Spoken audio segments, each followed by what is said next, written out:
Friends, कैसे हैं आप लोग। आज हम लोग पढ़ेंगे MAHN यानी master of arts in Hindu studies, जिसमें आज पढ़ेंगे MHN 004 के खंड 3 में इकाई 4 पंच महाभूत की अवधारणा, जिसमें आज हम आपके लिए लेकर आए हैं आकाश का निरूपण। तो वीडियो स्टार्ट करने से पहले जो भी फ्रेंड्स हमारे चैनल पर नए आए हैं, कृपया चैनल को सब्सक्राइब कर ले और बेल आइकन को प्रेस कर दे, ताकि जो भी लेटेस्ट वीडियो हमारे चैनल पे आए वो सबसे पहले आपको मिल सके। तो आइए ज्यादा टाइम को न लेते हुए चलते हैं अपने टॉपिक पर। पंच महाभूत की अवधारणा में आकाश का निरूपण के बारे में पढ़ते हैं। तो आइए वीडियो स्टार्ट करते हैं, जिसमें सबसे पहले हम आकाश के लक्षण के बारे में पढ़ते हैं। तैत्तिरीयोपनिषद के अनुसार आकाश की उत्पत्ति आत्मा से हुई है। यहाँ आत्मा का तात्पर्य शुद्ध चेतन तत्व या परमात्मा से है। अन्य दर्शनों व शास्त्रों में इसकी उत्पत्ति शब्द मानी गई है। संख्या अनुसार अहंकार शब्द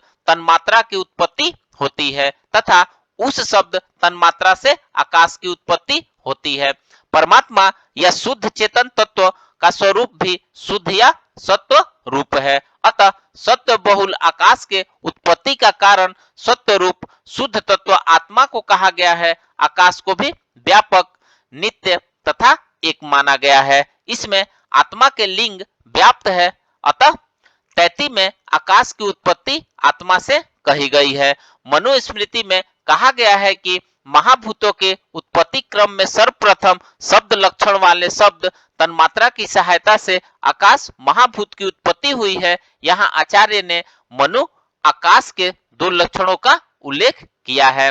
प्रथम लक्षण शब्द जो आकाश का विशेष संज्ञक गुण है तथा दूसरा सुशीरता, क्योंकि आचार्य ने कहा है कि शब्द तन्मात्रा से सुशीर आकाश की उत्पत्ति हुई है और छंदोगयोपनिषद में भी सर्वप्रथम आकाशो उत्पत्ति का उल्लेख प्राप्त होता है। यहाँ एक प्रश्न किया गया है कि इस लोक की गति क्या है, अर्थात इस लोक का आश्रय क्या है। इसके उत्तर में आकाश को कहा गया है कि आकाश से ही सभी वस्तुएं, जीव आदि उत्पन्न होते हैं तथा आकाश में ही लीन हो जाते हैं।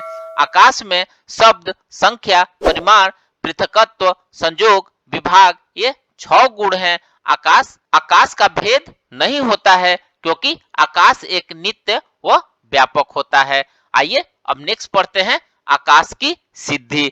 भारतीय विज्ञान में भौतिक जगत का प्रारंभ आकाश महाभूत से माना जाता है। यहाँ आकाश से सृष्टि प्रारंभ का अर्थ यह है कि भौतिक जगत का प्रारंभिक भूत आकाश है।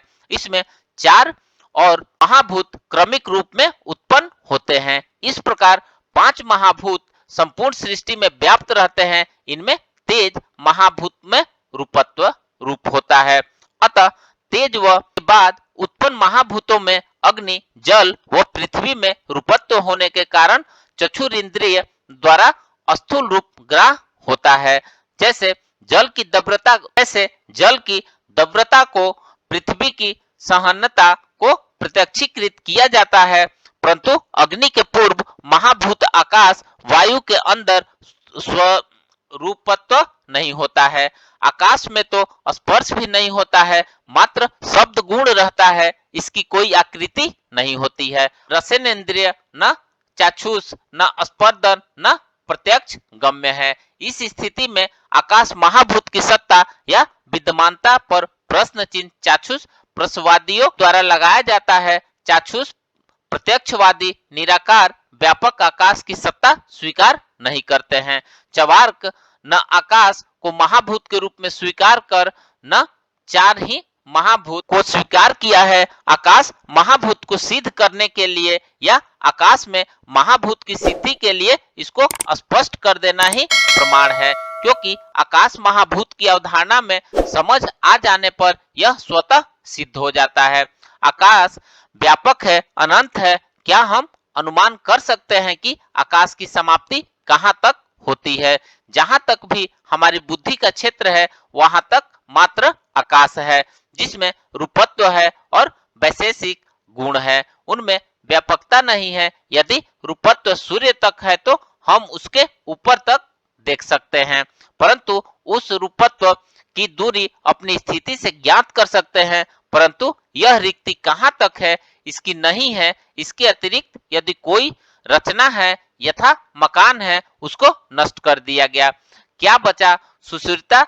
एक स्थान सुशीलता कहीं गति नहीं करती है, बल्कि गति वस्तु जहां भी पहुंचती है वहां सुशीलता व्याप्त रहती है। इस प्रकार आकाश की व्यापकता और निराकारता की सिद्धि होती है।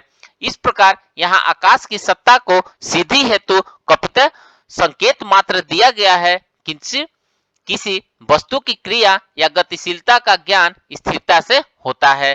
क्रियारंभ स्थिरता से होती है तथा क्रिया हेतु रिक्ति की आवश्यकता होती है। इसलिए भारतीय विज्ञान में प्रथम 57 द्रव्य आकाश को माना गया है तथा क्रिया योजना की प्रारंभिक अवस्था हेतु नित्यता, स्थिरता, व्यापकता, एकत्व का सिद्धांत अपनाया गया है जिसे सुशील व स्थिरता कहा जा सकता है, जो कि आकाश का लक्षण कहा गया है। तो फ्रेंड्स, इस प्रकार से आज हमने पंच महाभूत की अवधारणा में आकाश के निरूपण के बारे में पढ़ा।